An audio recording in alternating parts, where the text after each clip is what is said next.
The Cloud by Percy by Shelley. This is part first of the presentation. The Cloud is one of the famous poems of Shelley. Shelley personifies the cloud. In other words, he gives it life and a personality. Furthermore, the poet makes the cloud tell its own life story so that the poem becomes an autobiography of the cloud. Shelley conceives of the cloud as a separate living entity. His capacity to give a separate and independent life to the various objects of nature and the forces of nature is known as Shelley's myth-making power. Not only the cloud, but thunder and lightning are also personified here. In a similar manner, Shelley has personified the west wind and written a poem about this force of nature. The cloud shows Shelley's high imaginative power. It is wonderful how Shelley describes natural and scientific facts in terms of imagination and fancy. I bring fresh showers for the thirsting flowers from the seas and the streams. I bear light shade for the leaves when laid in their noonday dreams. From my wings are shaken the dews that waken the sweet birds, everyone, when rocked to rest on their mother's breast as she dances about the sun.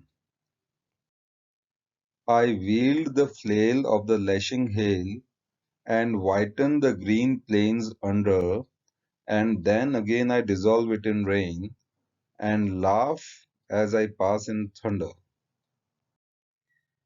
I sift the snow on the mountains below, and their great pines groan aghast, and all the night it's my pillow white, while I sleep in the arms of the blast. Sublime on the towers of my sky bowers, lightning my pilot sits. In a cavern under is fettered the thunder, it struggles and howls at fits.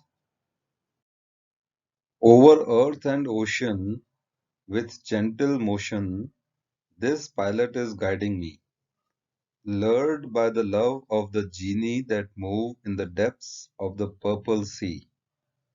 Over the rills and the crags and the hills, over the lakes and the plains, wherever he dream, under mountain or stream, the spirit he loves remains, and I all the while bask in heaven's blue smile, whilst he is dissolving in rains. The sanguine sunrise with his meteor eyes and his burning plumes outspread leaps on the back of my sailing rack when the morning star shines dead. As on the jag of a mountain crag, which an earthquake rocks and swings, an eagle alit one moment may sit in the light of its golden wings. And when sunset may breathe from the lit sea beneath, its ardors of rest and of love, and the crimson pall of eve may fall from the depth of heaven above. With wings folded I rest on my airy nest, as still as a brooding dove. That orbed maiden with white fire laden, whom mortals call the moon, glides glimmering over my fleece-like floor by the midnight breezes strewn, and wherever the beat of her unseen feet, which only the angels hear, may have broken the woof of my tent's thin roof, the stars peep behind her and peer, and I laugh to see them whirl and flee like a swarm of golden bees. When I widen the rent in my wind-built tent, till calm the rivers, lakes, and seas, like strips of the sky fallen through me on high, are each paved with the moon and these. I bind the sun's throne with a burning zone, and the moon's with a girdle of pearl. The volcanoes are dim, and the stars reel and swim, when the whirlwinds my banner unfurl. From cape to cape with a bridge-like shape, over a torrent sea, sunbeam proof, I hang like a roof. The mountains its columns be, the triumphal arc through which I march, with hurricane, fire, and snow, when the powers of the air are chained to my chair, is the million-colored bow. The sphere fire above its roof colors wove, while the moist earth was laughing below. I am the daughter of earth and water, and the nursling of the sky. I pass through the pores of the ocean and shores. I change, but I cannot die. For after the rain, when with never a stain, the pavilion of heaven is bare, and the winds and sunbeams with their convex gleams build up the blue dome of air, I silently laugh at my own cenotaph, and out of the caverns of rain, like a child from the womb, like a ghost from the tomb, I arise and unbuild it again. Here is an autobiography of the cloud. The cloud is one of the most famous lyrics of Shelley. The most remarkable quality of this poem is its highly imaginative and fanciful treatment of a scientific fact. The poet has here created a new romance of the sky. All the activities of the cloud described here are such that even a scientist will admit their truth and realism. But these activities have been described in language that is highly poetic. I bring fresh showers for the thirsting flowers from the seas and the streams. I bear light shade for the leaves when laid in their noonday dreams. From my wings are shaken the dews that waken the sweet birds everyone, when rocked to rest on their mother's breast as she dances about the sun. I wield the flail of the lashing hail and whiten the green plains under, and then again I dissolve it in rain and laugh as I pass in thunder.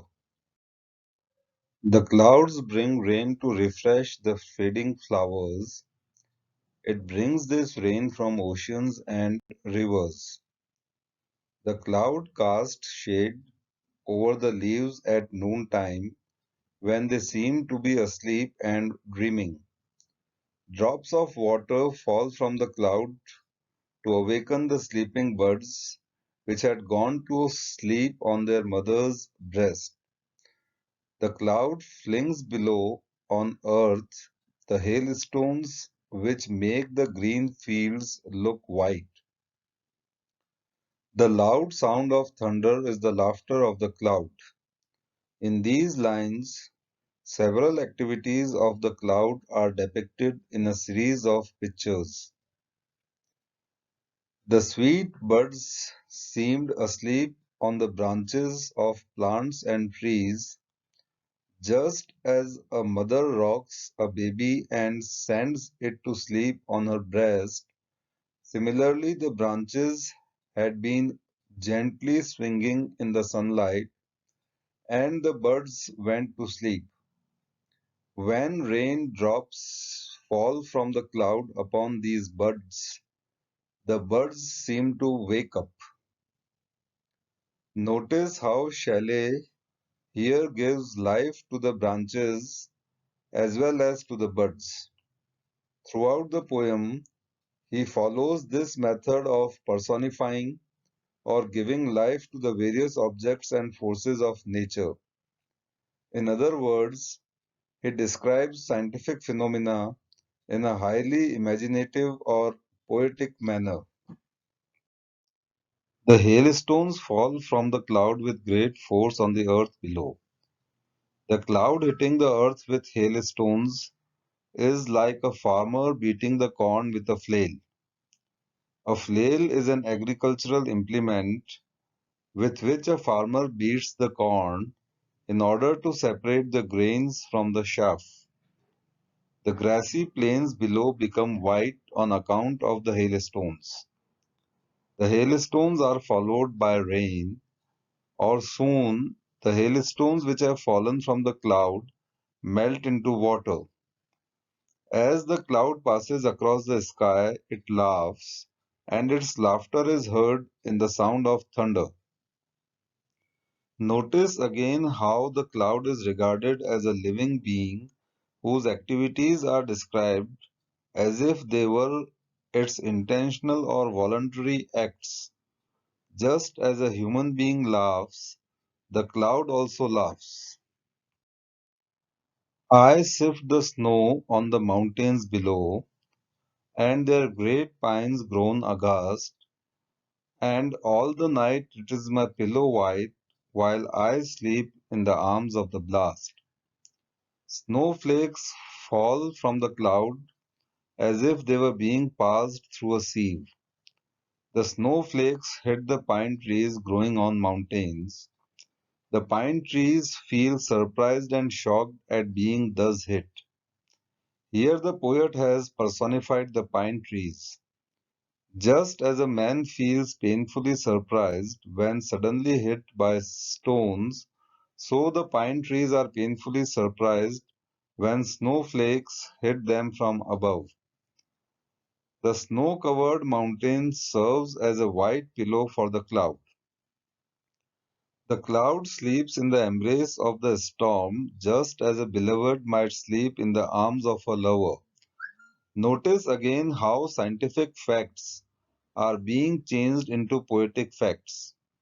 To a scientist, a snow-covered mountain is a snow-covered mountain, but to Shelley, a snow-covered mountain appears to be a pillow on which the cloud may rest its head while sleeping. Not only that, the cloud sleeps in the arms of the storm. Actually, the cloud is up in the sky, which wears a stormy look. This makes Shelley think that the cloud is resting in the embrace of the storm. Sublime on the towers of my sky bowers, lightning my pilot sits. In a cavern under his fetter the thunder, it struggles and howls at fits. On the high and grand towers of the clouds building sits lightning. Lightning is the pilot or the guide of the cloud. The poet imagines the sky such as is seen before the bursting of the rains, when clouds are gathered and heaped upon each other, and the atmosphere is charged with electricity. Near the top of the cloud's structure is an illumination indicating the presence of lightning, while lower down in the dark, dense cloud may be supposed to be the cavern of thunder, of which occasional rumblings are heard. The idea is that the approach or advance of the cloud at night may be judged by the flashes of lightning. Wherever a flash of lightning is seen, the presence of the cloud is certain. This lightning seems to be leading the cloud or escorting it.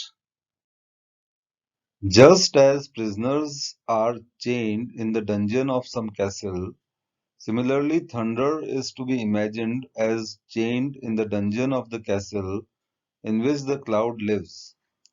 At intervals, the roar of the thunder is heard. This roar is the sound of the anger and fury of the thunder, which is struggling for release. In line 12, and laugh as I pass in thunder, we are told that the roar of thunder is the laughter of the cloud. Now the idea has changed. Thunder is now regarded as a prisoner which is struggling and howling for release from its chains. The pines, lightning, and thunder have all been personified.